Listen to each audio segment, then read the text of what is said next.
आपने क्रिकेट में duck word सुना होगा। जब भी कोई बल्लेबाज सिफर पर आउट हो जाता है तो उसे डक कहा जाता है। क्या आपको पता है कि ये डक वर्ड आया कहां से? और क्या आपको पता है कि डक के कितने किस्म हैं? आपने गोल्डन डक सुना होगा। क्या आपने कभी सिल्वर डक सुना है? क्या आपने कभी रॉयल डक सुना है? क्या आपने कभी डायमंड डक सुना है? तो आज इस वीडियो में हम बात करेंगे डक के बारे में कि ये डक होता क्या है, कहां से ये डक की टर्म आई है और कितने टाइप्स ऑफ डक्स होते हैं। सबसे पहले देखा जाए जो ये डक का वर्ड है ना, ये एक फ्रेज डक्स एग से लिया गया है। 18th सेंचुरी में जब कोई भी बल्लेबाज सिफर पर आउट हो जाता था तो डक्स एग को एज ए रिप्रेजेंट किया जाता था स्कोर बोर्ड पर। तब कोई डिजिटल बोर्ड्स नहीं होते थे, तो वही डक की साइन थी, डक्स एग। तो वहां से कंसेप्ट आया। और दूसरी थ्योरी ये भी कहती है कि जो डक पिन्स की गेम है वहां पर जब डक को रिप्रेजेंट करना होता था तो वहां पे सिफर लगाते थे स्कोर बोर्ड पर। तो वहां से ये कंसेप्ट आ गया। अब इन दो थ्योरीज में अक्सर लोग जो पहली थ्योरी है उस पर ज़्यादा भरोसा करते हैं और कहते हैं कि 18th सेंचुरी में जब क्रिकेट में कोई भी बल्लेबाज सिफर पर आउट हो जाता था तो डक्स एग जो साइन है वो स्कोर बोर्ड पर लगाया जाता था, इसलिए वहां से कंसेप्ट आया। अब क्रिकेट में जब भी कोई बल्लेबाज आउट हो जाता है पहली गेंद पर, दूसरी गेंद पर, तो आप कहते हैं कि भाई डक हो गया। अब डक के कितने टाइप्स है? सबसे पहला जो टाइप है ना वो है गोल्डन डक, जो आपको भी पता होगा। गोल्डन डक तब कहलाया जाता है जब कोई भी बल्लेबाज, चाहे ओपनर, चाहे मिडिल ऑर्डर हो, लोअर ऑर्डर बल्लेबाज हो, पहली ही गेंद पर अगर आउट हो जाता है तो उसे हम गोल्डन डक कहते हैं क्रिकेट में। यानी कोई भी बल्लेबाज पहली ही गेंद फेस कर रहा है और वो आउट हो जाता है विदाउट स्कोरिंग ए रन, तो उसे गोल्डन डक कहा जाता है। उसके बाद जो दूसरा टाइप है वो है सिल्वर डक।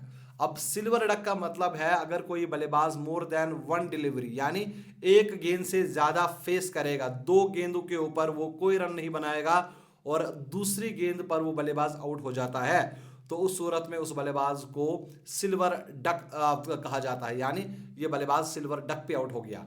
फिर इसी तरह ब्राउन्स डक आता है। अगर बल्लेबाज तीसरी गेंद पर आउट हो गया तो हम कहते हैं कि भाई ब्राउन्स डक है। अब चौथा जो टाइप है ना, ये बहुत मतलब ये का ऐसा डक है कि कोई भी बल्लेबाज नहीं चाहता है कि मैं डायमंड डक पर आउट हो जाऊं। अब ये डायमंड डक होता क्या है? डायमंड डक तब आप होते हैं जब आपने अभी तक कोई लीगल डिलीवरी फेस नहीं की है बट स्टिल आप आउट हो जाते हैं। अब कौन सी सिचुएशन है जहां पर आप डायमंड डक हो सकते हैं? सबसे पहले अगर आप नए बल्लेबाज आए, आप पहले ही नॉन स्ट्राइकिंग एंड पे है और पहली दूसरी गेंद पर आप रन आउट हो जाते हैं, यानी आपने अभी तक कोई लीगल डिलीवरी फेस नहीं की है, आप आउट हो गए, तो तब डायमंड डक ये कहलाएगा। या आपने देरी कर दी, टाइम आउट आपको दे दिया गया, तो तब भी आपने कोई लीगल डिलीवरी फेस नहीं किया है।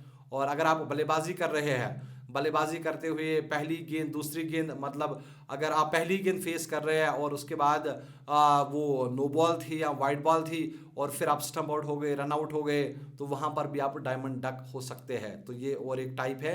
उसके बाद डायमंड डक के बाद जो है ना रॉयल डक, और एक टाइप है इस डक का। अब रॉयल डक तब आप होते हैं जब कोई भी ओपनिंग बल्लेबाज, ओपनर, पहली ही गेंद पर आउट हो जाएगा तो उससे हम रॉयल डक कहते हैं। फिर जो नंबर 6 है वो है भाई डायमंड डक, रॉयल डक के बाद और एक डक है लाफिंग डक, यानी हंसने वाला डक। और बल्लेबाज तब लाफिंग डक होता है अगर आप इनिंग्स की आखिरी गेंद फेस कर रहे हैं और आप इनिंग्स की आखिरी गेंद पर जब आउट हो जाएंगे तो उसे लाफिंग डक कहा जाता है।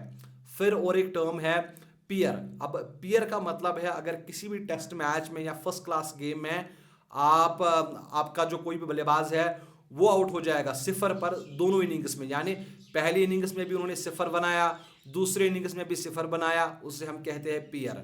अब आखिरी जो टाइप है ना डक का वो है किंग पियर। अगर कोई बल्लेबाज दोनों इनिंग्स में, यानी यहाँ टेस्ट मैच में या फर्स्ट क्लास इनिंग्स में अगर पहली ही गेंद पर पहले इनिंग्स में भी आउट हो जाता है और दूसरे इनिंग्स की पहली ही गेंद पर भी आउट हो जाता है, यानी दोनों इनिंग्स में पहली पहली गेंद पर अगर कोई भी बल्लेबाज आउट हो जाएगा तो उसे किंग पियर कहा जाता है। अब आपको शायद समझ आ गया होगा कि ये जो डक का वर्ड है वो कहां से आ गया और टाइप्स ऑफ डक्स क्या है। अगर आपको कोई भी सवाल है आप मुझसे ज़रूर कमेंट में पूछ सकते हैं और अगर कहीं पर भी कोई गलती हुई है तो मैं आपसे माजरत चाहूँगा। फिलहाल आप मुझे इजाज़त दीजिए। आप अपना बहुत सारा ख्याल रखिएगा। अल्लाह हाफिज़।